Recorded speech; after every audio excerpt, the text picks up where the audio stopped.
یعنی کس قسم کی عورت سے نکاح کیا جائے، اور اسلام ہمیں اس حوالے سے کیا تعلیم دیتا ہے۔ تو لہٰذا لڑکا یعنی نکاح کرنے والا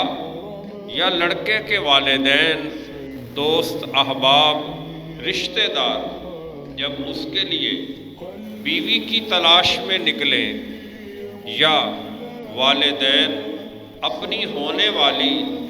بہو کی تلاش میں نکلیں، تو اسلام انہیں کون سی تعلیم دیتا ہے، وہ کس قسم کی تعلیم کو، کس قسم کی معلومات کو وہ اپنے پیش نظر رکھے جو اسلام نے ہمیں دی ہیں۔ ان میں پہلی چیز، پہلی بات دیندار ہونا ہے۔ جو چیز سر فہرست ہونی چاہیے،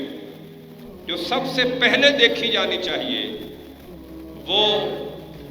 اکارڈنگ ٹو نبی کریم صلی اللہ علیہ وسلم، اکارڈنگ ٹو اسلام، وہ پہلی چیز دینداری ہے۔ اسلام کے ہاں ترجیح اور پرائرٹی اس بات کو ہے کہ تم جب اپنے لیے بیوی